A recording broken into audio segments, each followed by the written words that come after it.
Rough Edge Studios is on vacation until the first week of April. Until then, enjoy these repeats. Some call them best ofs, but we know better. Brought to you by The Bowling Bag in the Back Seat, the new novel by R. Scott Bolton, available now at Amazon.com. And now you can see the Backseat Mogul Show in all its video glory on our YouTube page at roughedge.tv. Come to Harbor Cove Cafe, where the palm trees sway, where you'll find my ties and zombies you'll crave. Your hidden treasure at the end of Spinnaker. Tropical libations, feel the island vibrations. Taste the flavors that delight in our paradise of the night. Sip on sunshine in your cup, life's a breeze, so drink it up. Harbor Cove Cafe, where the aloha stays. Your perfect getaway at the end of the bay.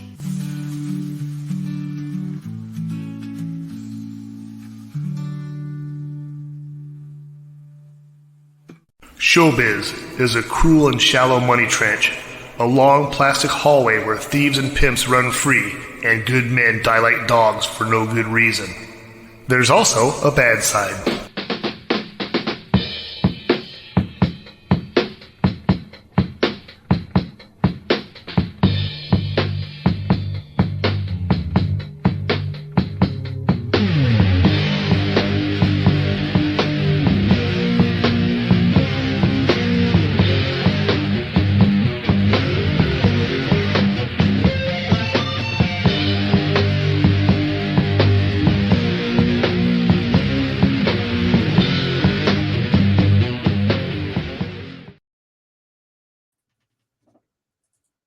Had to do that. Good morning. This is the Backseat Mogul Show live here on Rough Edge FM. I am R. Scott Bolton. I am the Backseat Mogul, and this is the show where we talk about show business. Sitting to that side, none other than Johnny D. Johnny, good morning. Good morning, Scotty B. How are you? I am very well, thank you. And we got a special guest in the studio today. We have Jeff Genet, hello, filmmaker, coming in to talk to us about his new movie. First Run is the title, correct? Yes. And First Run is currently. Would you say you're in production? You're still in pre-production? I know you got shooting dates scheduled, so. Yeah, we haven't started shooting yet. So we're still in pre-production, but next weekend is when we start shooting. Oh, very cool. So Johnny is actually going to be in the film, and he's in the first week of filming there. So, yep. So anyway, tell us about First Run. Tell us about the story, and tell us where the concept came from, and just tell us whatever you'd like to about it. Oh, all right. I know I threw a lot at you, didn't I? Yeah. I used to work at the movie theater, the Regency Buenaventura 6, for 5 years. 6 if you count the year I took a break and I worked at a movie theater down in San Diego. So knowing the Regency, there's a lot of crazy stuff that happens there. It was a second run movie theater for a long time, and $3 tickets, $1 tickets tends to bring in some crazy people. $1 hot dogs. Exactly. Yeah. I was one of those crazy. You were. Yes, I do remember both. Well, Get a picture, Mike. I remember like both of you guys coming in. I remember you coming in for RoboCop, and then I had to tell you that it was Blu-ray, and yeah. And the ratio was all off. Yes. Drove me nuts. Yes. Drove you nuts too, I'm sure. Yeah. And then I think you asked if like it was rated, if it was the X version or if it was the other one. I was like, whatever was the Blu-ray. I was asking too many questions. Yeah. Was it the original RoboCop? Or there's only one. Well, they did a remake. There's only one. That's true. No, it was one of those flashbacks. And then I missed those. Yeah. And then you came in, you talked to me a bunch, and then I ended up getting you a poster for Man from U.N.C.L.E. So one of his favorite movies. Yeah. And I have the complete box set of the TV series. Big Man from U.N.C.L.E. fan. Yeah, I definitely remember that.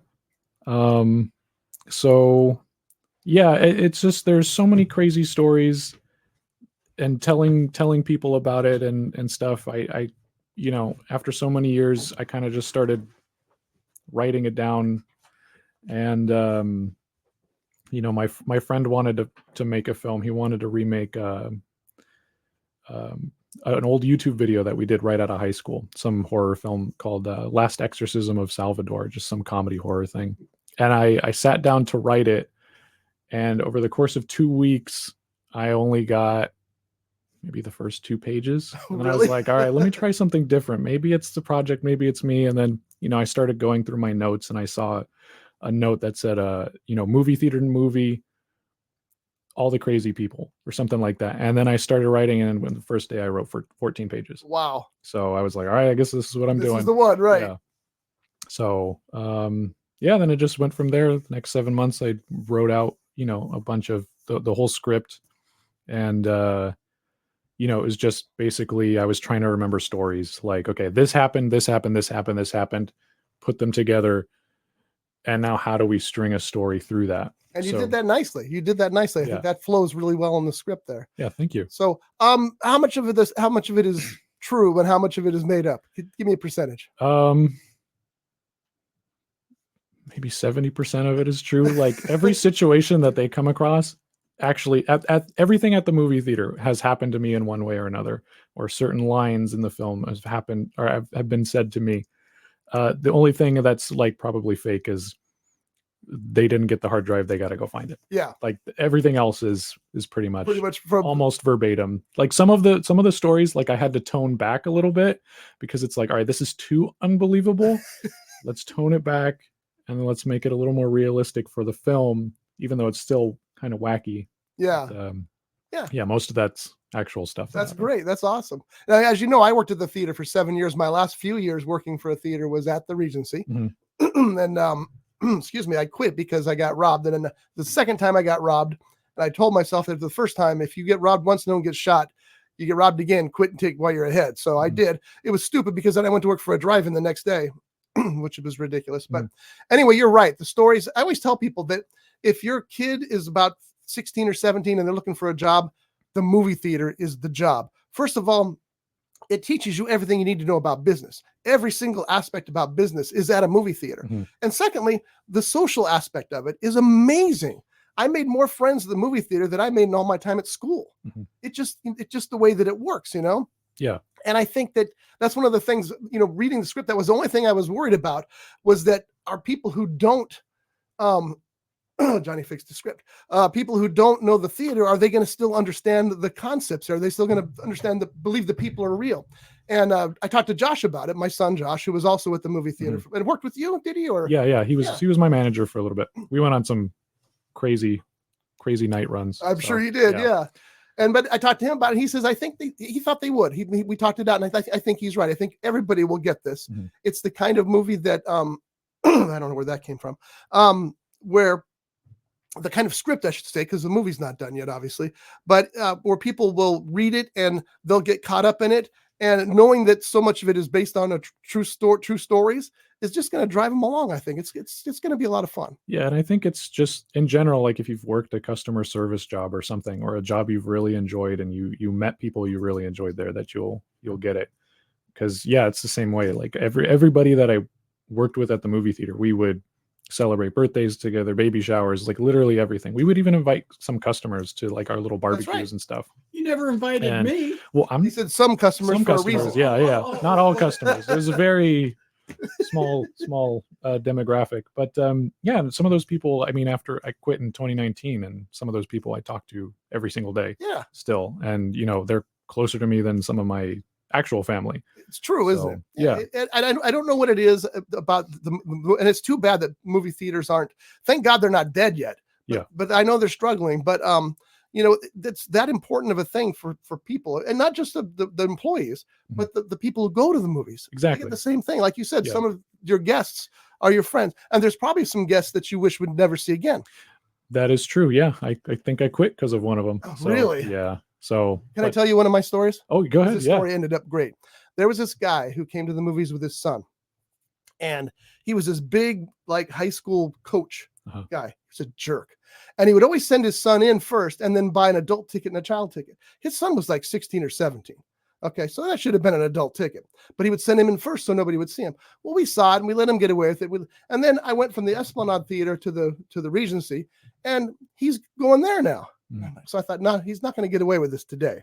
So he came up to the window and sent his son in and told the cashier, an adult and a child. I said, no, that's 2 adults. The guy just came in.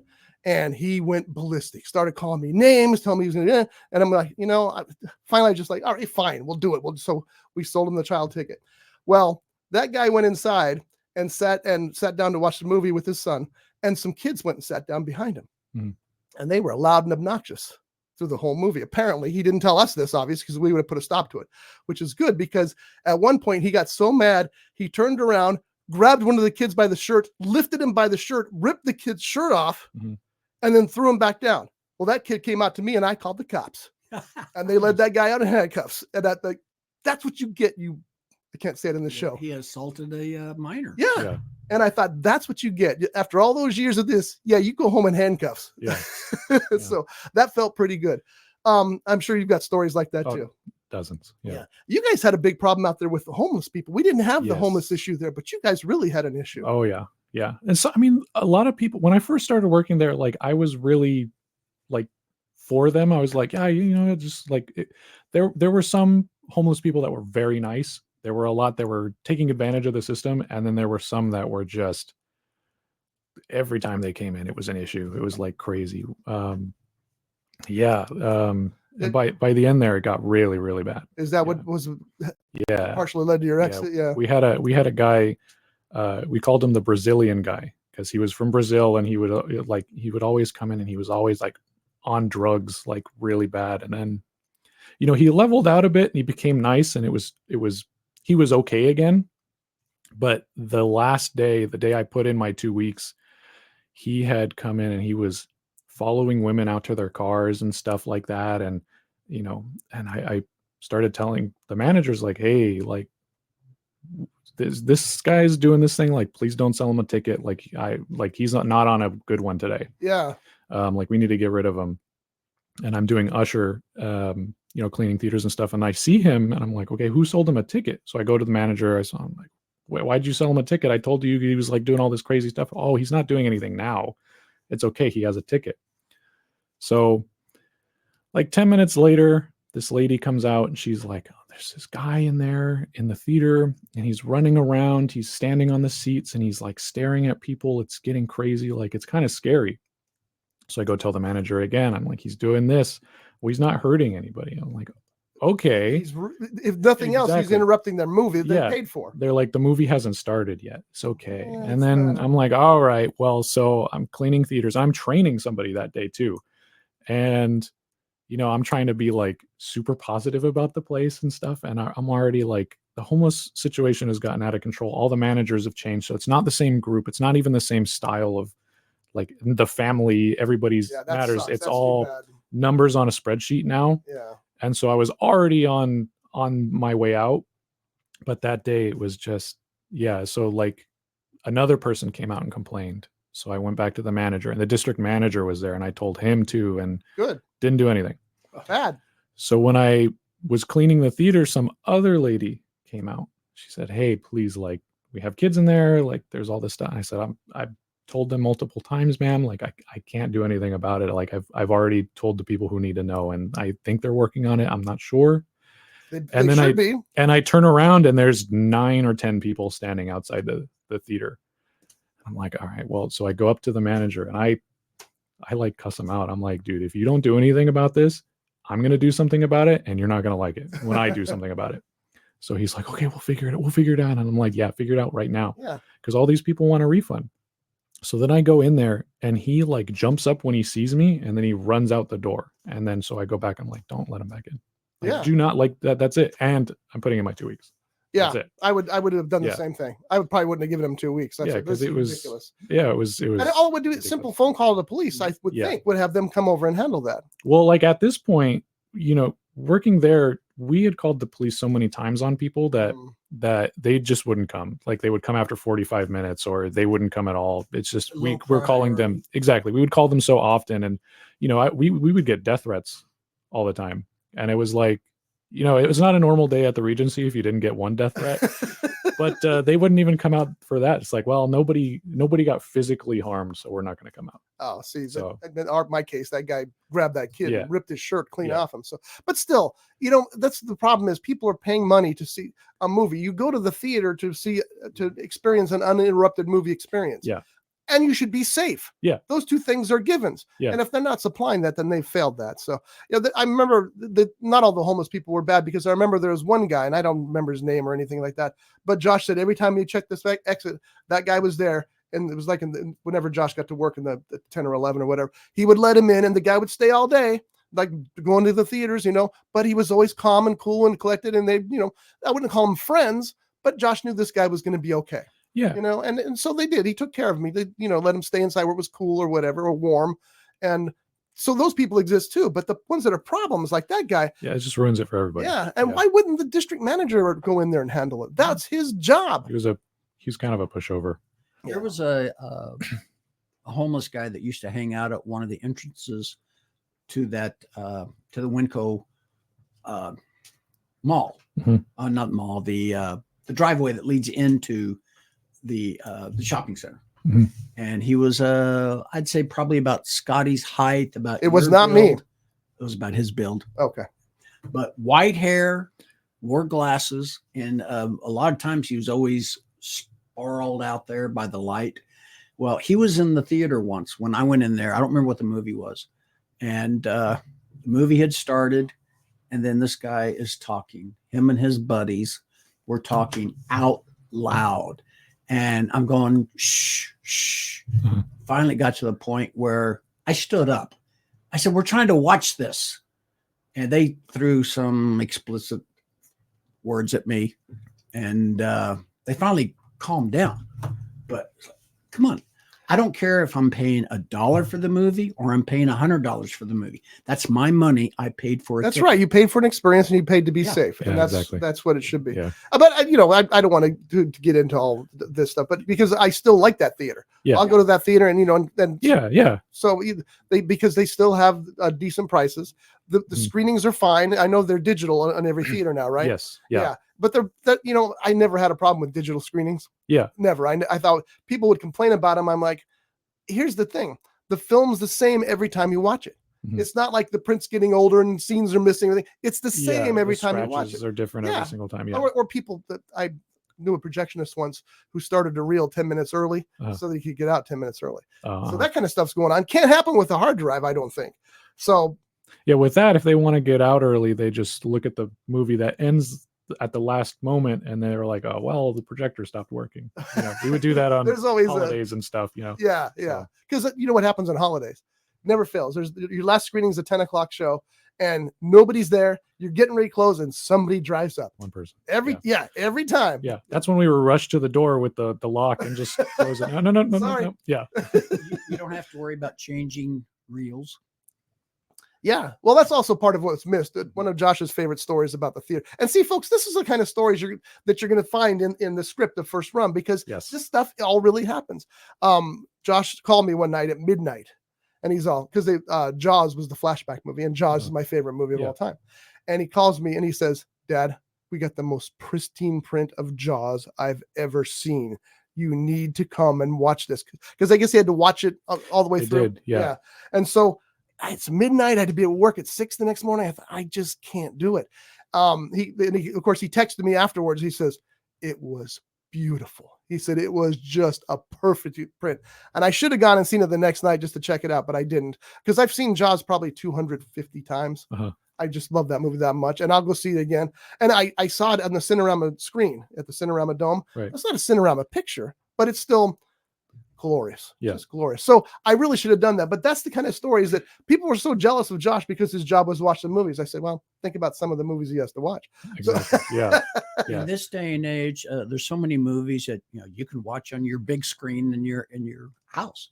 But It's not as big but enough. there are certain movies, I don't care what you say, they have to be seen on the big screen. Yeah, I mean, absolutely. that big giant movie. That's theater. you're absolutely Yeah. right. Like Megalopolis. I'm so crushed that I missed that.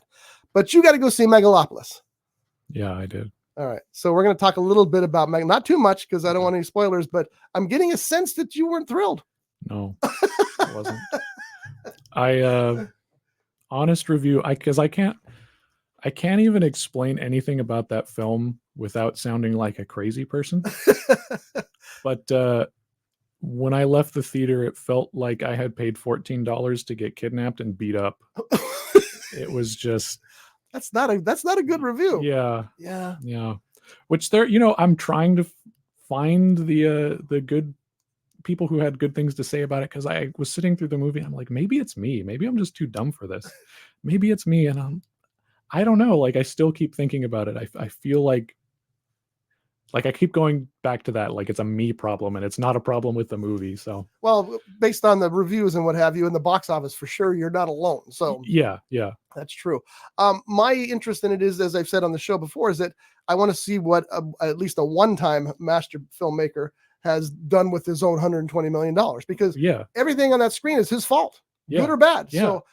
So I was curious about that, but then the reviews started to filter down, and now what you've just said, it's kind of dimming my hopes about it being anything special. It sucks because it's Francis Ford Coppola, know, and it's his vision. You want it to succeed, you want it to be good and everything. I mean, because he did all these amazing movies in the past, and he helped George Lucas get his start. He was there with Steven Spielberg and everything, and it's like cinema changed because of this guy.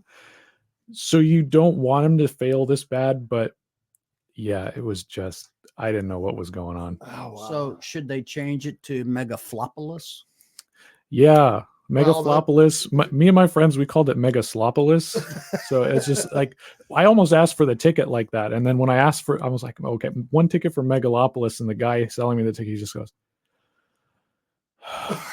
okay. And he rolls up the ticket. He hands it to me. I was like, it's going to be on the left. I'm like, all right, thank you. It's like apologetic. Yeah. Sorry to send you there like that. Yeah. That's terrible. Well, I'll watch it when it finally comes out. I'm not going to get to see it in the big screen, which sucks. Yeah. But I'll check it out the minute I can check it out on my little. It's got to be showing someplace. Even I'm not going to drive. Sherman Oaks is the closest place. See, I'm not driving yesterday. Yeah, I'm not driving to Sherman Oaks to watch a bad movie. Yeah. So, and there are people who liked it down there. That's a good point. Yeah. Probably a tiki bar nearby. Yeah.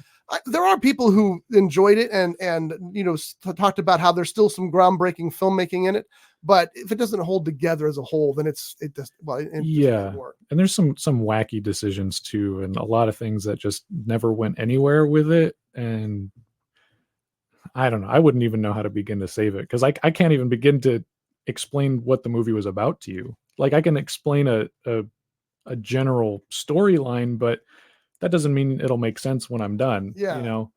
And it's unfortunate because he did that movie with his money, and then earlier this year, Kevin Costner with Horizon, he did that movie with his own money, and he risked a lot on it.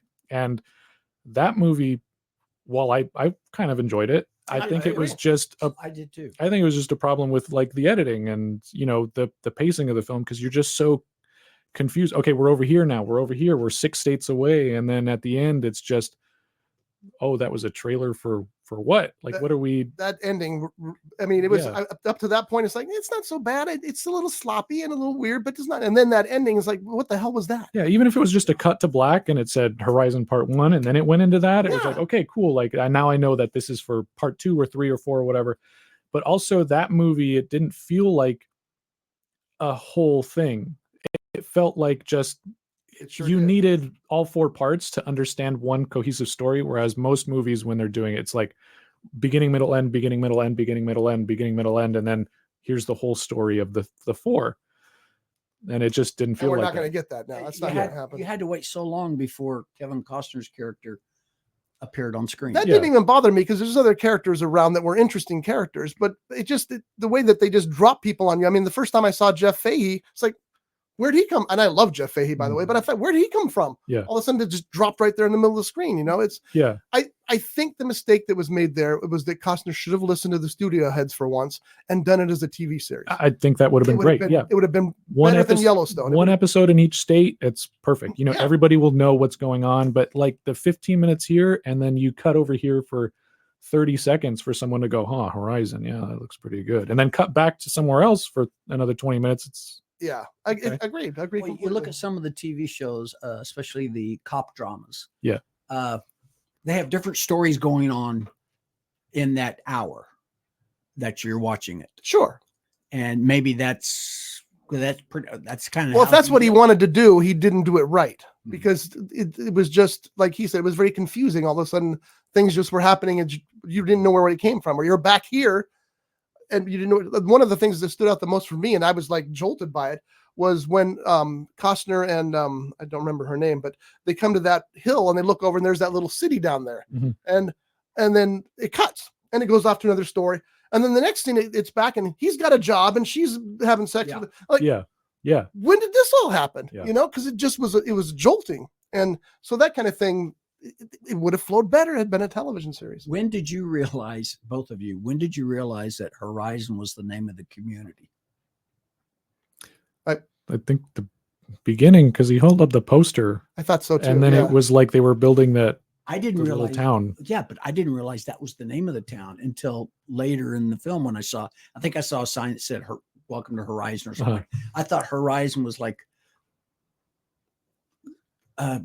check out on your horizon. We're building this community, but I never remember seeing this is the name of the town. Yeah, in the very beginning, he holds it up, Horizon Mobile Home Park. Remember? Oh yeah, that's it.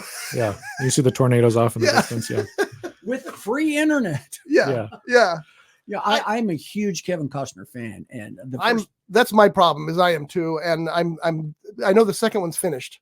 Yeah, so we'll get the second one. God knows when or where, but we're not going to get a third or fourth one because maybe at some point they'll convert it to television.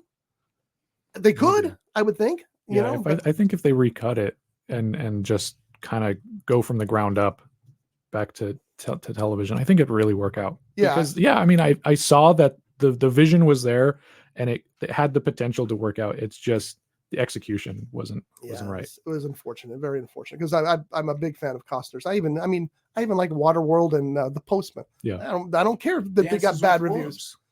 Well, Dance with the Wolves won like 11 Oscars. Yeah. So it's not the same pool as Waterworld or The Postman. I think the first thing I saw Kevin Costner in was Fandango.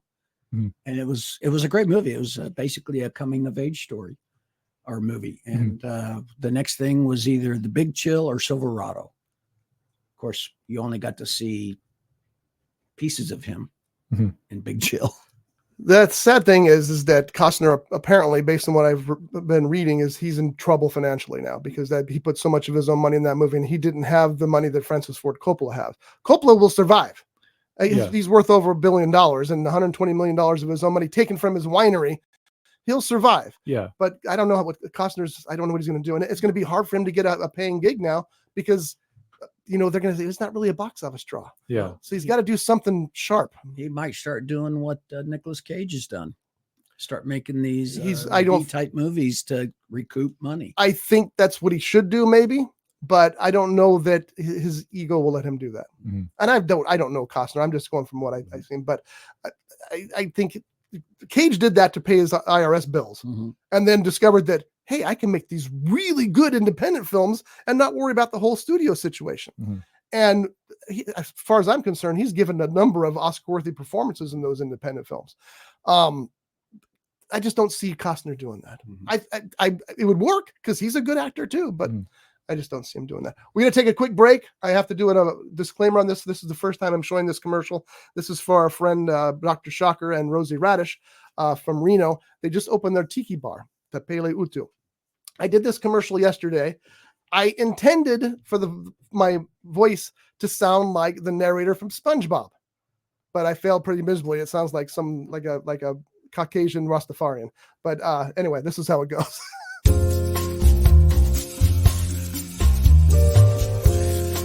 Pele Utu, Reno's only traditional tiki bar. A kaleidoscope of colors and tropical charm with the undeniable allure of paradise and intoxicatingly delicious cocktails. Pele Utu, open Wednesday through Sunday from 2 p.m. to 11 p.m. 1275 Stardust Street in Reno, Nevada. For more information, please visit pele-utu.bar.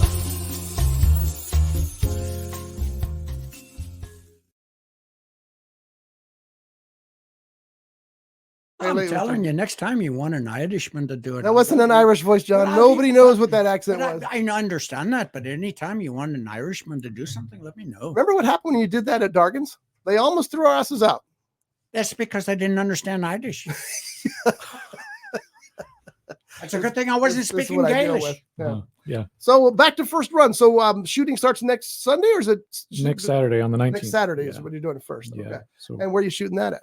I'm going to shoot it at my house. Yeah. Yeah. We're doing the scene. We're shooting all the movie's set up in 3 acts, and we're doing everything in the second act outside of the movie theaters. So the first scene we're shooting is when they go to the mom's house. So that's the first. Perfect. That makes sense then. First thing we're doing. What day is that? It's on the 19th, on the Saturday, and then the second day on the 20th is we're shooting at Tony's Burrito Hut. And we're doing the lunch scene and when they introduce the villains and all that stuff. So. Right. That's over the Tony's Burrito Hut over by Grocery Outlet. Yes. Right? Yeah. One, yeah. That's right around the corner from my house. I thought I'd drop by if you don't mind. I know Yeah, it's not yeah, my go shooting ahead. day, but I thought I'd drop by and just Yeah. see. I'm curious. More the merrier. Oh, Yeah. okay, cool. I can help out if you need me for anything. That's Sure. a good thing because I was thinking of the one over there on Kimball. On Kimball, the new one. Yeah. Yeah. Well, you thought wrong. Obviously.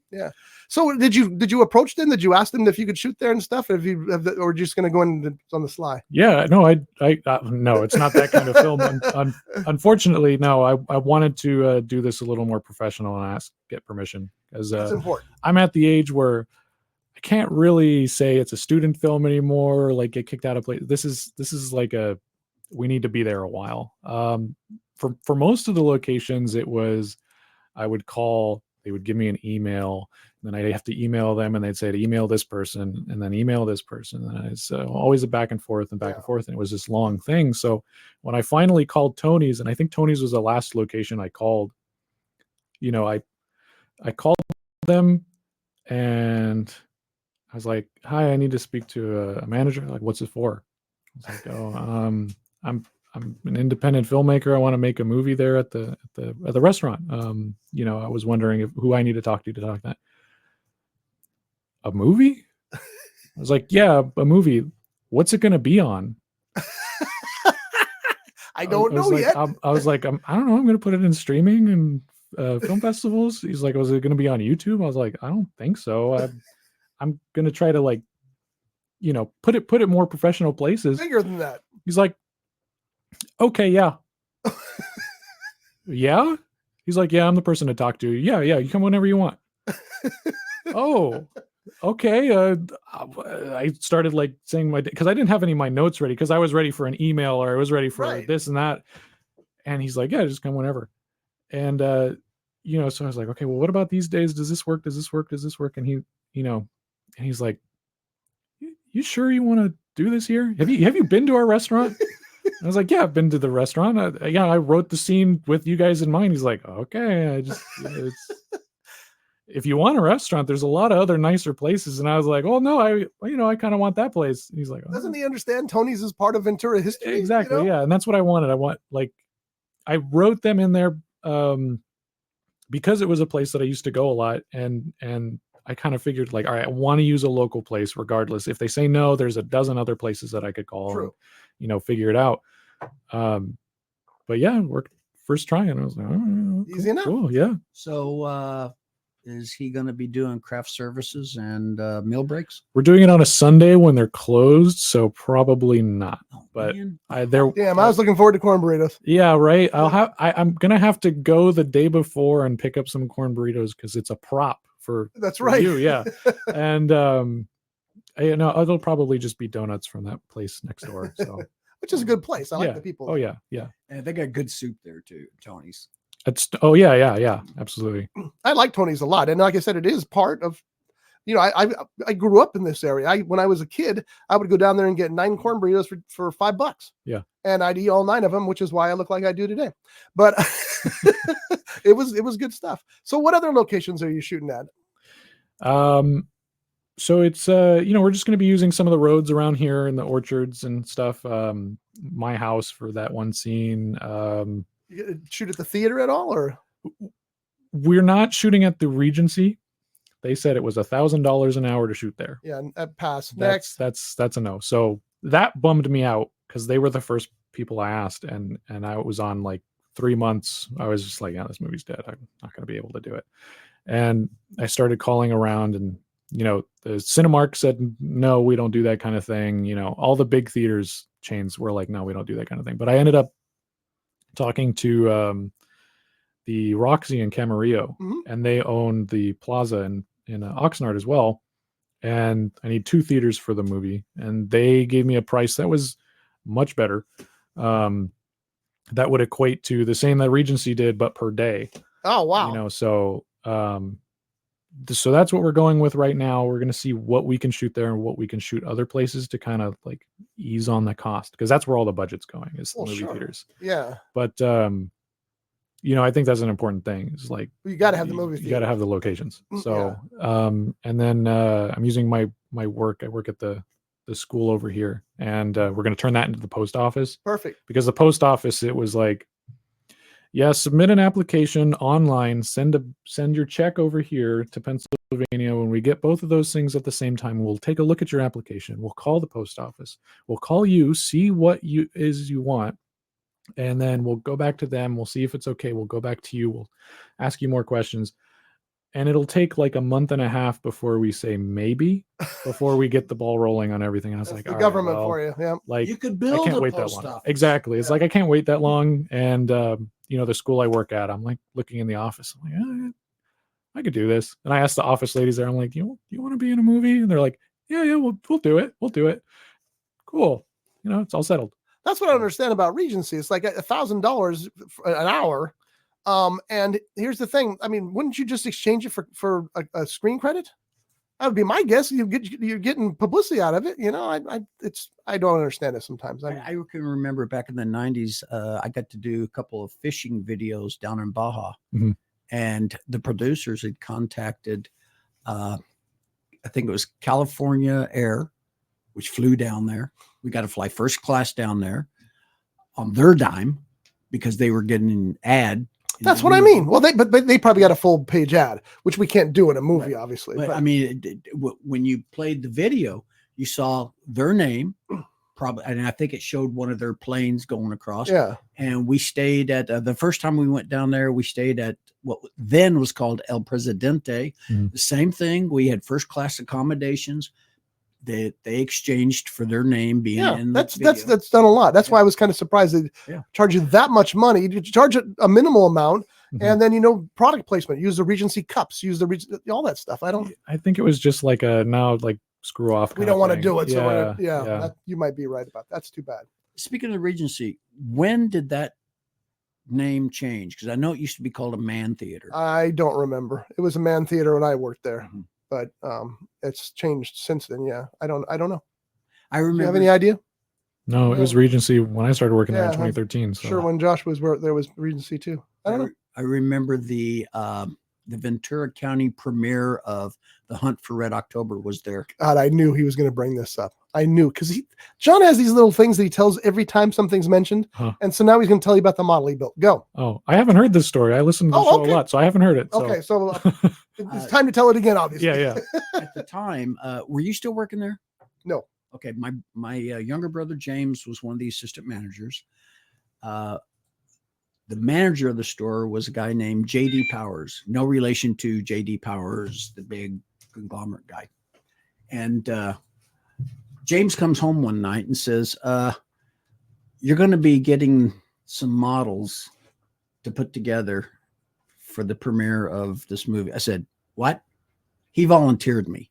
And I ended up getting these 3 models, submarines, the Red October, which was a huge model, the USS Dallas, Los Angeles class model, the American one, and then the Killer Hunter, the Hunter Killer sub, Russian sub that was chasing the Red October. And I built all 3 of them. And I had fun doing that. I was, in my younger days, I was very meticulous when I would build a model. I mean, it had to be just right. He's very good at it. I'll give him credit for that. He's not so good at talking, but he's very good at the. And anyway, I wasn't going to bring up the models. I was just going to say, you're right, you word. The other movie I remember that was showing there was Full Metal Jacket. And the reason why I remember that one so because you built that model of the jacket. Yes. That one was really weird. The jacket had to be just, when it was over, we walked out. Nobody was talking. It was like, it was silence. Pretty grim movie. Yeah, but it affected so many people. Mhm. And I knew some friends of mine who were in the Marine Corps during Vietnam, Mhm. and we were talking about it, and they go, yeah, that movie pretty much captured what was really going on over there. Mm. And it was just, it affected. How did a we lot get of people. here from the models? We were, okay, well, it's, Anyway, so what's the name of your movie? First Run. First Run. Now, when you're directing this, is this the first movie you've directed? I've directed a handful of shorts and like YouTube videos and stuff. Oh, so you can find those on YouTube. Do you have a channel on YouTube? Yes. You would not want anybody to know about that channel? I have a few, but they're Zero Turtle would be one. That's where I have like a lot of my short films and stuff. 127 Studios is another one, which, that's just me and my friends talking about movies, but a lot of the times just like making fun of them or whatever, just like talk like, why do they do this? What are they? And it's just, I'll have to watch your Megalopolis piece. we're taking a break right now from all of our videos because we're working. On the We're all movie. That working makes on sense. this. Yeah. Yeah. So unfortunately, we haven't been posting in a while. But we did a trailer react on Megalopolis, and it was all very positive. And then the one person at the end was like, "This is the worst thing. This looks terrible. I don't know what you guys are talking about. This is terrible." You just had hopes for it. Yeah. Maybe it's a good thing we didn't go see it, It's not. because I would be comparing it to another movie. Yeah, we're not going there either. He's back on his thing. I'm telling you. It's like the Joker, the part D. I haven't seen it yet. And I don't think I'm going to go now. Yeah. Because the reviews have been so horrible. The audience responses have been so horrible. It's like, I'd love to go see a movie a week. That's what I prefer to do. But I think I'll go see something else. Well, with that, like, I thought it was just because it was a musical. Yeah. A lot of people hate musicals because that's what happened with the Mean Girls film that came out earlier this year, which, that got terrible reviews. Everyone was hating on it because it was a musical. My wife and I watched it last week or the week before, and it was fun. It was all right. I'm all over it. Yeah. And so I thought maybe it could be the same thing with this, but the first Joker movie, I didn't like. It was good, like, looked great, cinematography and everything, but I think it should have just been a contained story. I don't like Joaquin Phoenix, and I didn't like how that movie took off and like became something for certain types of people. Yeah, I agree. And it became like a red flag movie. And it's like, if that's on your top 5 list, like, you're probably somebody that they should be paying attention. Exactly. To. Yeah. And so like there's that going into it that I don't think, like, even if I do go see it and it's fine, like, it's still not going to be for me. Yeah, I agree with you on that. When people ask me about that first movie, I say it's very disturbing. It's very deep. And I appreciate it. I can't say I liked it, but I respect it. Yeah. But I'd never will watch it again. Yeah. So, and I went with my wife too. And like, everyone was saying, oh, this movie's for incels and stuff. And like, I looked around when we were sitting down, and it was just, she was the only woman in there. And I'm like, oh, wow. Oh, yeah. Okay. Oh, maybe it's a good thing they made a musical that nobody's going to see this time. Maybe. Yeah. But too bad though. I mean, I thought Joaquin Phoenix was. I'm kind of with you. I don't really like him, but I think just every interview he's just like not a good person. Yeah, but at the same time, I think that kind of lunacy probably makes him a good actor. Uh-huh. I didn't see the biopic that he did as Johnny Cash. He was good in that. Walk the Line. Yeah. I saw clips from it, and I thought he was really good. Yeah, that was a good film. I thought he was good in Gladiator, and I really enjoyed his performance in Signs. Mm-hmm. But speaking of Gladiator, what are you thinking about Gladiator 2 so far? Other than the fact it's got a terrible title. Well, I just saw Gladiator 1 for the first time maybe 2 months ago. Okay. Which I enjoyed. I have issues with Ridley Scott, but I watched it and I was like, all right, Ridley, I'll give you this one. I always tell people it's very good. It's just a Gladiator movie. Yeah. Yeah. I don't know how they can get a second one. I'll go see it because it looks cool. Like the ships in the Colosseum, which they actually did from what I am told. Really? Yeah. And I'll go check it out. Yeah, I'm interested too. Yeah. I really think they could have done better than Gladiator 2, though. It kind of takes some of the class out of it. Yeah. I mean, just call it Gladiator: The Return, or I don't know, something different than Gladiators. Even that would have worked. It worked out for James Cameron, right? So, Yeah, but because I'm looking forward to in it. the first one, isn't what was the character's name? Bob. Yeah, that was it. Bob. He gets killed, but didn't his wife and child get killed? I don't know because they did. Yeah. But like, so he has like this side woman from his past, and that's the woman who's at throughout the movie. And she has a kid. So I don't know, because in the trailer, I think it plays parts from both kids' perspectives. So I don't know if it's actually his son that survived.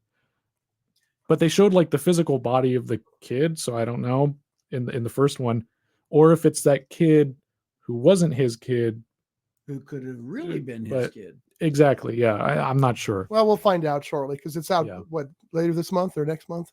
I think November, Yeah, November so- 20 something. Yeah. But, I'll look for it, and it's got Denzel in it, so yeah. Oh, I'm there. that's the. But in terms of directing, Yeah. I've done a couple videos. Nothing with professional actors like with this. I actually had to hire professional actors, but like most of the stuff I've done is just with my friends, and just I take what I can get, which is most of the time it's like gold anyways. And we're just making goofy videos, so it's totally fine. But, That's fun stuff, though. That's what you do, and that's how yeah.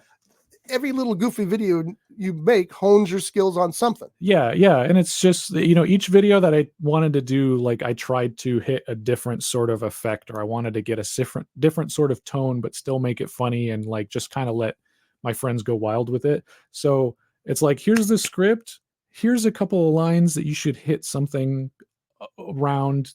This doesn't have to be exact, but like this is the first time it's like I'm hiring people. I had to go through we had to go through 300 applications for actors and stuff on this just to hire our main cast. And then everybody else outside of that, I'm calling in favors. I'm saying like, do you want to be on this? Do you want to be on this? Do you want to be on this? Cool. Because like, I feel like even though all these people aren't actors, I feel like there's still a realm in which it works out with the characters and stuff. Like as long as everything else is good around it, that will enhance it in some way. Because I mean, none of the people I've worked with in the past have been actors, and they still give pretty great performances. And that speaks to you as a director, because that's you're telling them what you want and helping them give that to you. So that's good. Yeah. And I appreciate you asking John and I to be in it. I'm going to be Larry the mailman, and John's going to be really old Greg, right? Yeah. Oh, I'm a hobo. Yeah. Which, do they still use that term, hobo, these days? I think they call it no, they don't use hobo anymore. No, it's what is it? It's the unhoused. The unhoused, or the structurally challenged. Well, yeah, something like that. The thing is, because I saw this thing about a week or so ago talking about hobos. Uh-huh. Hobos actually worked for what they got. Uh-huh. They had no home. They would go from place to place, ride the rails, whatever. But they would work. Okay, I'll paint the barn. Just need some food or whatever. Mm.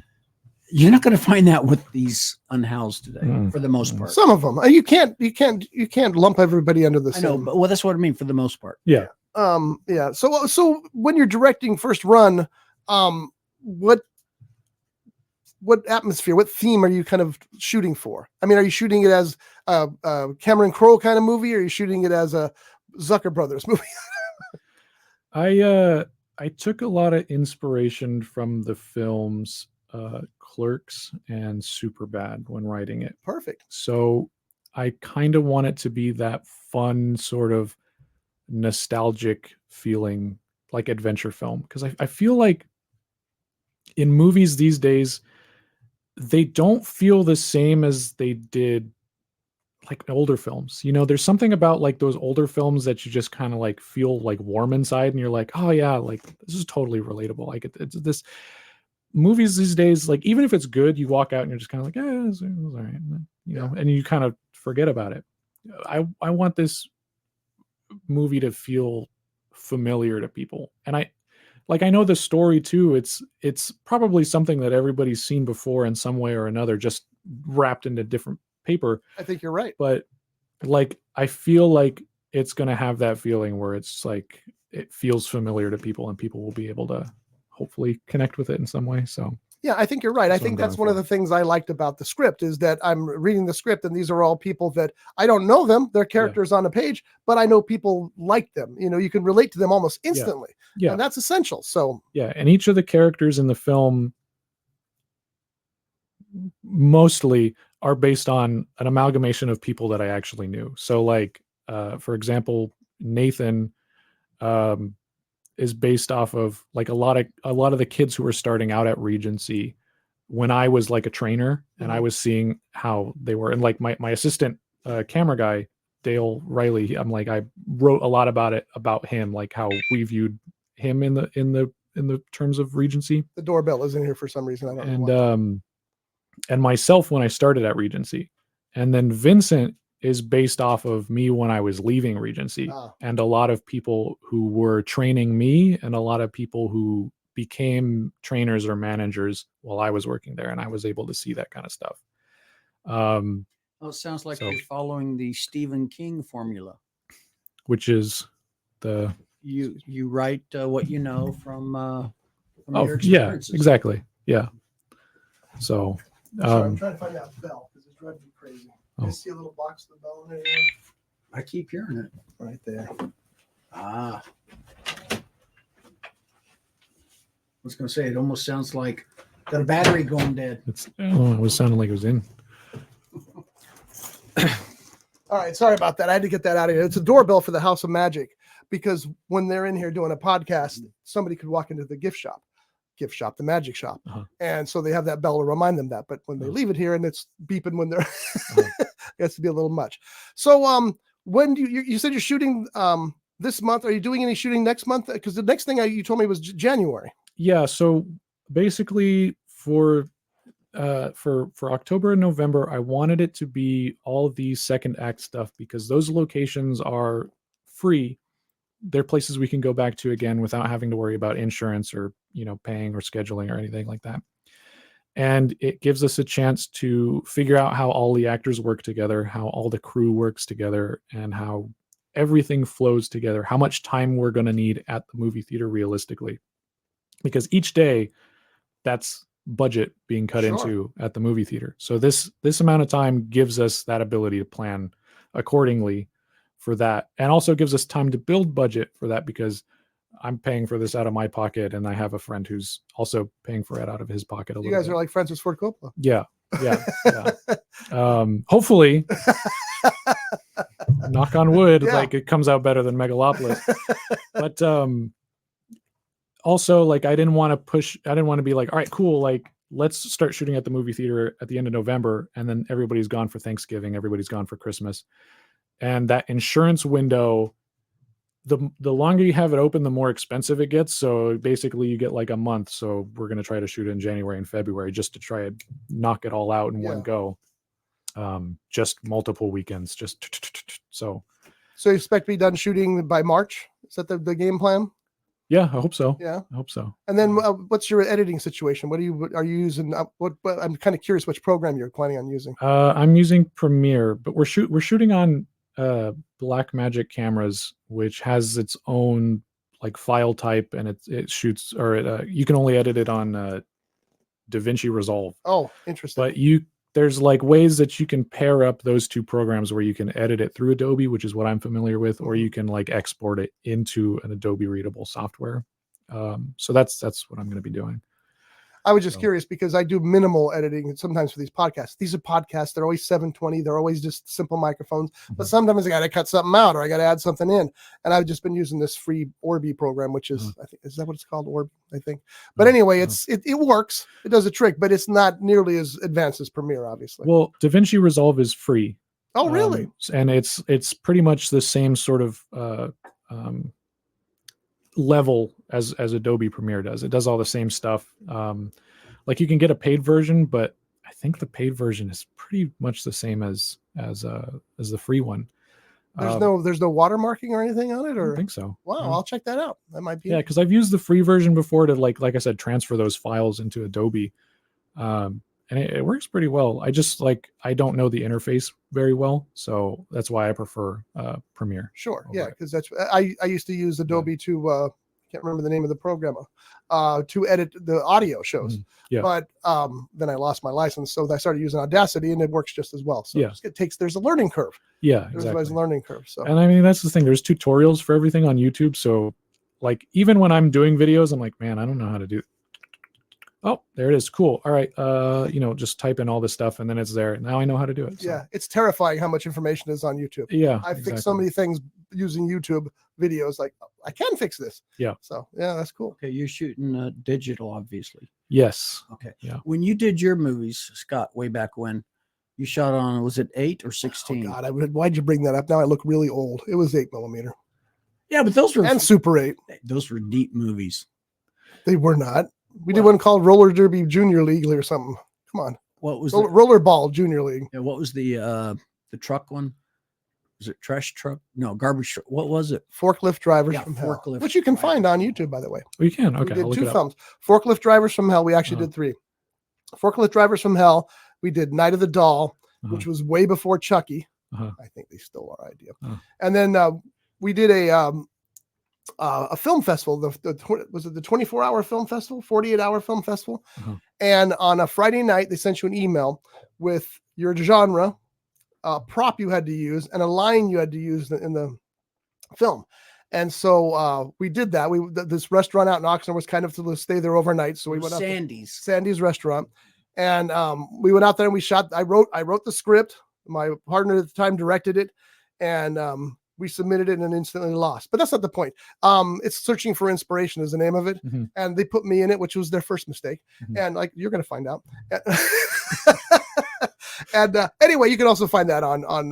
I'm actually pretty proud of that one because we did it in 48 hours and it came through. Yeah. I think we may have gotten in trouble because we used you're supposed to compose all the music within that 48 hours too, Oh, uh-huh. and we used the guy who was done films since then. But I think he used stock music of his own Oh, instead of making it new. yeah, and I think Okay. that kicked us out of the process right away Gotcha. because we have like orchestral music. Well, Right. Get that if over. Yeah, you guys hadn't cut a particular scene out, you probably would have won. Yeah, the movie was supposed to be 10 minutes long. We got to 9 minutes and we had to cut John Cena out. Sorry, John. Oh, I see. This was me. I had dark glasses on. Uh-huh. He was the dead guy at the restaurant. So John's the moneymaker and you're. I'm the creative guy. Uh-huh. At least that's what I tell myself. Uh-huh. Yeah. I Gotcha. played Sandy's was haunted, Uh-huh. and I mean, Oh, and I think I met the Realistic. ghost. Oh, okay. I've heard that story. Yeah. On the show. Yeah, Yeah. see. that's- Sandy's is no longer Sandy's anymore. It's a Mexican restaurant, I believe. Uh-huh. But when it was Sandy's, the place was haunted, and I got to play the dead guy. Uh-huh. I never moved, even when you hear cut.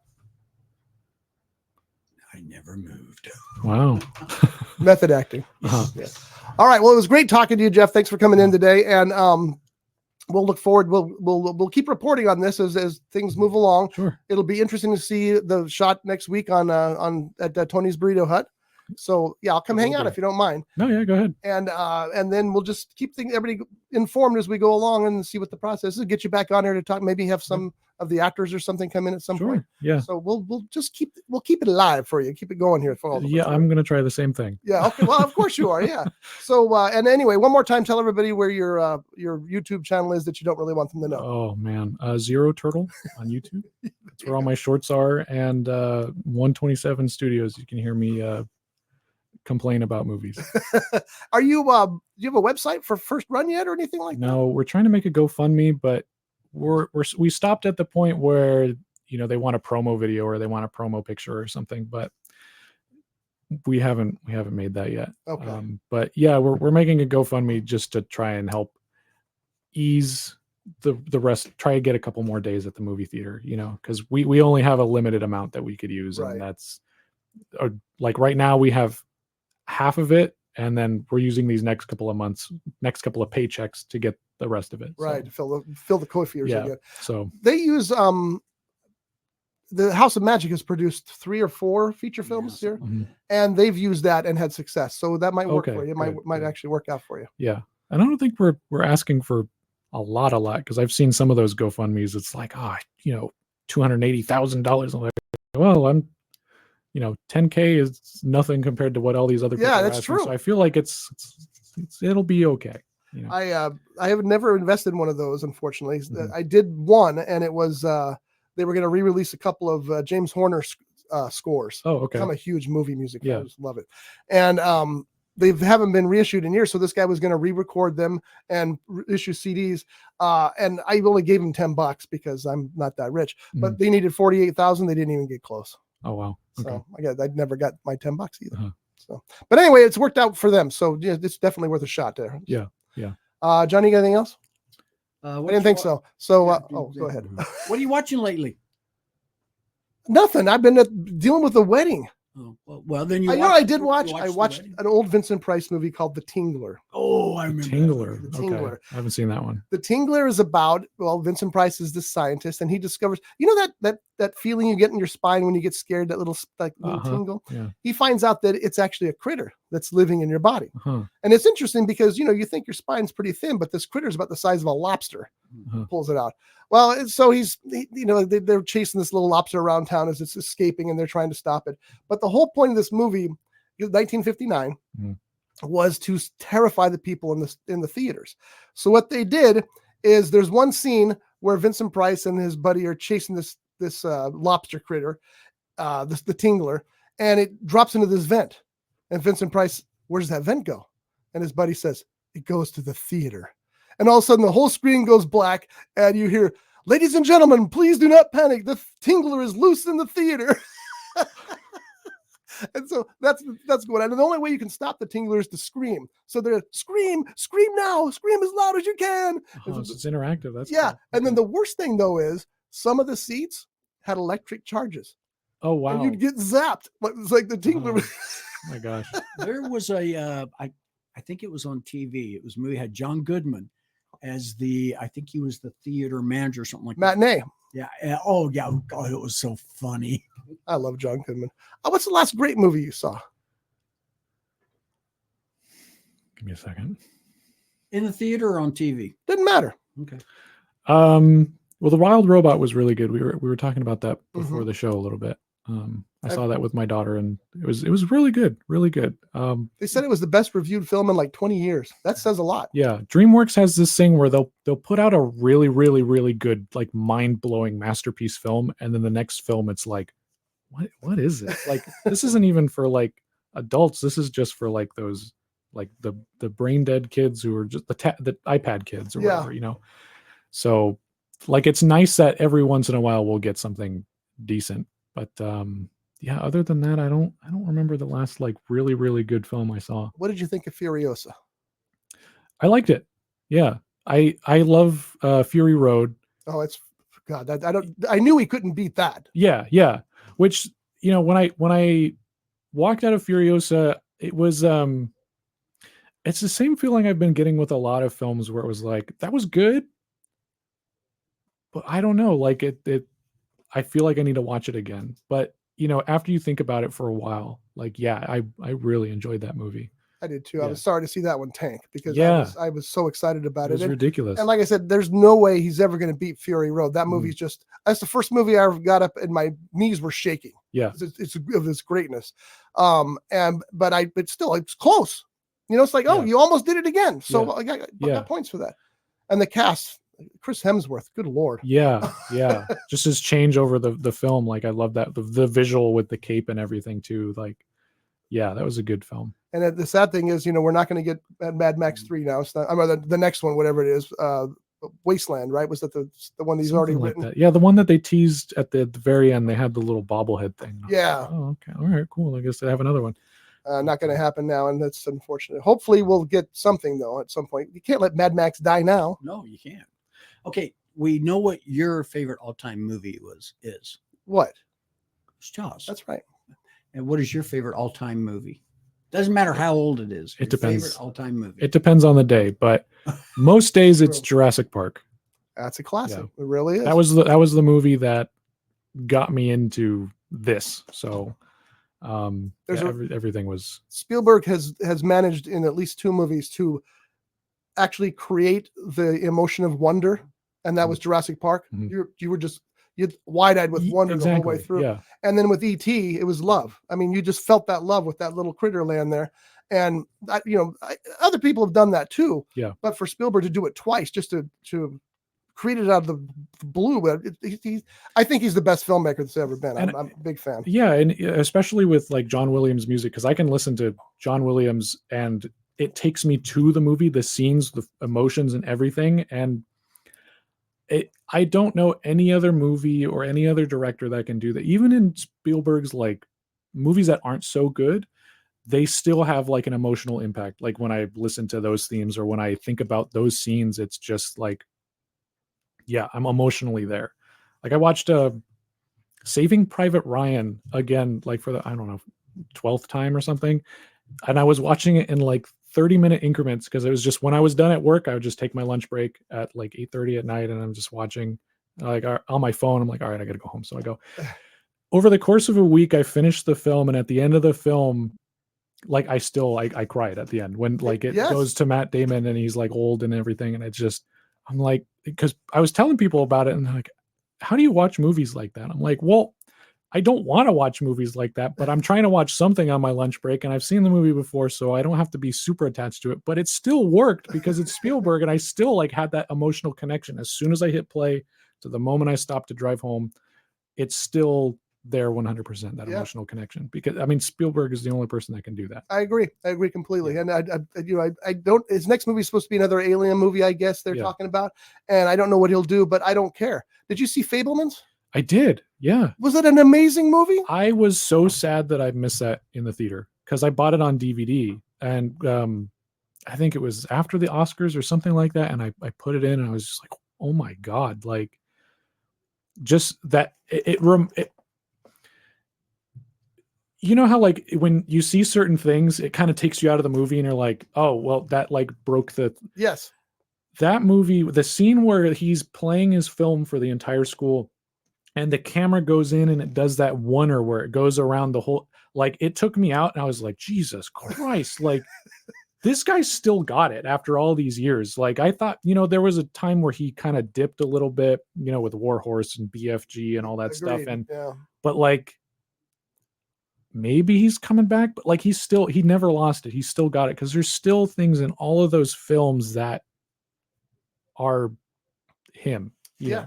Even his West Side Story remake. Mm-hmm. It's like it was just a West Side Story remake, but there were little bright spots that were Spielberg. Yeah. And it just stands out. I like I said, I think he's the greatest that's ever lived. I watch anything what was the one he did with all the characters in it? That was like a comeback film for him. The one with the futuristic film, then they got the Iron Giant and Godzilla. Oh, Ready Player One. Ready Player One. Yeah. Nobody else could have directed that movie. No. He was the only man that could do that, and he pulled it off. Yeah. Yeah, it's amazing. Yeah, it's like he's the only one that can sign off all those Easter eggs and stuff. Like he's the person who had Who Framed Roger Rabbit. That's all right. Of those deals because of Spielberg. That's right. Everybody wants to be involved with Spielberg film. Exactly. And to this day. I'd like to see him do a James Bond movie. That's not going to happen. I just read an article about that with him recently, and it was interesting because right after Jaws, United Artists came to him and said, we want you on our slate. You can direct anything you want. You choose it. It's your picture. He goes, well, I'd like to do James Bond. He said, anything but that. And so it passed. Then years later, they approached him again. And they said that they'd already got somebody else signed or whatever, and they didn't go with him. And he said, now their chance is over. They're not if they offered it to him, he wouldn't do it. Mm-hmm. But it would be magic because... Oh, in that case... But he's also, you know what? As much as I love the James Bond movies, I'd rather see Spielberg do something that he develops on his own because that's where his heart's at, Do a reimagining of Matt Helm. No, he's bigger than that. Okay. And by the way, John, I'm sorry to tell you. No, but do you know who Matt Helm is? Nope. See, that's why there will never be a Matt Helm film. Matt Helm was the American version, supposedly the American version of James Bond. Oh, there's a lot of those. There were. James Coburn did one. Matt, it was Dean Martin who played. Matt Helm. And they're fun movies. They did 3 of them, I think. Yeah, and there were a series of best-selling books too, but it's just too old now. People don't remember it. Mm-hmm. Sorry. People don't know who Dean Martin was. You know who Dean Martin was, right? Just say yes. I have a couple of faces, so I'll Okay, say Jeff. at least one of them's got to be right. Yeah.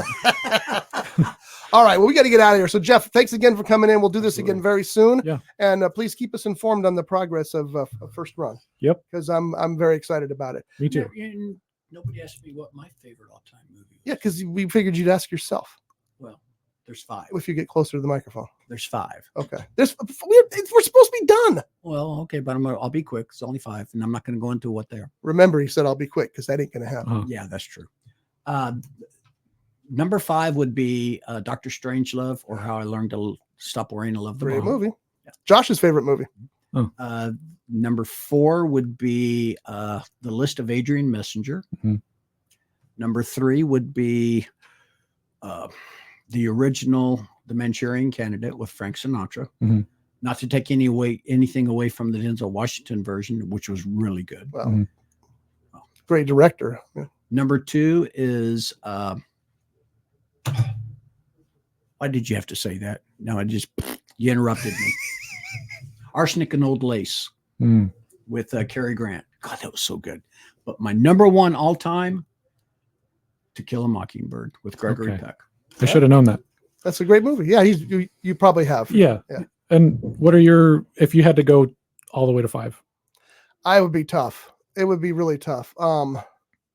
I couldn't even tell you. There's so many movies that I love that they like you. It changes day by day. And some days I'll think of a movie and I'll think, why haven't I watched that recently? Yeah. And I'll revisit it. So I can't even think of one other one on that list. But what about you? Can you think of top 5? I would say today, Jurassic Park, 7 Samurai by Akira Kurosawa, Jackie Chan's Police Story, That's a good one. The Mummy with Brendan Fraser, That's a good one. and Blair Witch Project. What is that? 1, 2, 3, 4, 5. That was 5. Can I throw in A Fistful of Dollars? Yes, you can. And John Carpenter's The Thing. Yeah, I'd do that. that's Yeah. where it gets tough. Yeah, exactly. Because you just keep going because you keep thinking of good movies. It's like, oh, what about Aliens? What about, My wife had gone to we're going to go long, I guess. My wife had gone to Wyoming to see her sister, and I had never seen the Dollars films, Uh-huh. any of them. Oh, really? So I Okay. sat down, and if I had, I'd forgotten about them. So I sat down and watched the 3 of them. And the first 2 I enjoyed. I really thought were great. Mm. But Fistful of what's the one we just talked about? Fistful It of was Dollars. Fistful of Dollars. And then for a few dollars more, and then Good, Bad, and the Ugly. Yeah. Oh, it was Good, Bad, and the Ugly that I Yeah. watched. Stunning. Mhm. It's like, this is a masterpiece. It turned me into an instant Sergio Leone fan. It's Mhm. like, wow. Here's the confession though. I've never seen 7 Samurai. Oh, wow. Okay. I need to fix that, don't I? It's a Magnificent 7, but Mhm. because a lot of those films back in the day, the samurai and the Western films were like mirrors of each other. So Fistful of Dollars was Yojimbo by Akira Kurosawa, and then, so on and so forth. Yeah. But There were even lawsuits back then about that stuff. yeah, I think so. Yeah. But 7 Samurai is it's like a 3.5-hour movie. And For that's, back then. yeah. And that story is told so many times that after seeing the original version of it, it was just like, I can't watch this any other way. So anything shorter than that is not as good, because like Magnificent 7, I was like, well, it could have been a little longer in this part. And then they even did a Mandalorian episode with that, and it That's was right. 30 minutes. I'm like, I just didn't enjoy it because it's not the whole The scope whole of it. scope of it. Yeah. Yeah. You saw The Magnificent 7.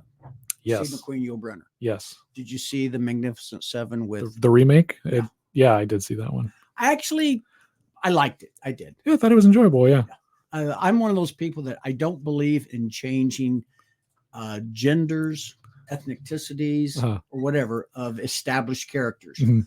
But there are a few exceptions. Yeah, and Denzel Washington meets that exception. I thought it He's was good in nice anything he that does. they had different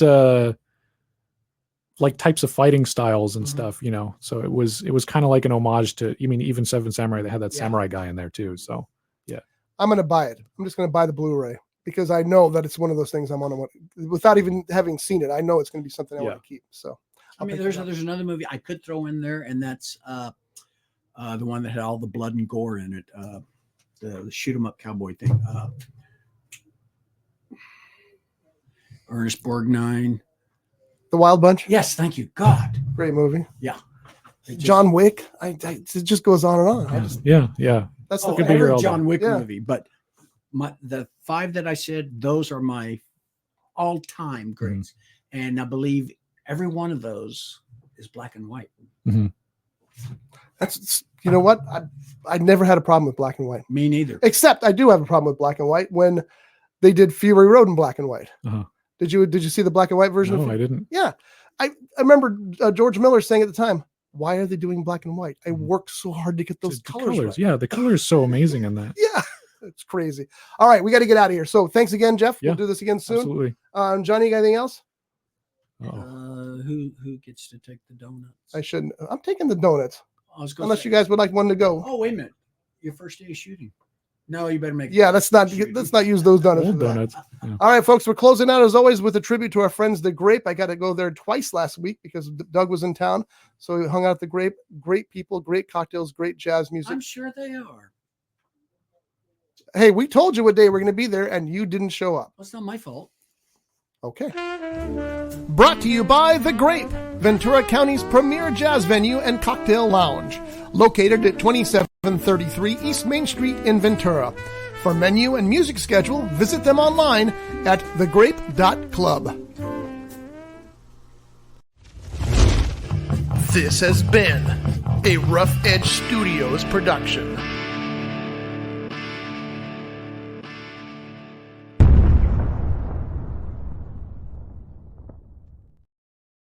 My ears. Like, that's not a good. Oh, bye. Sorry. We're moving too.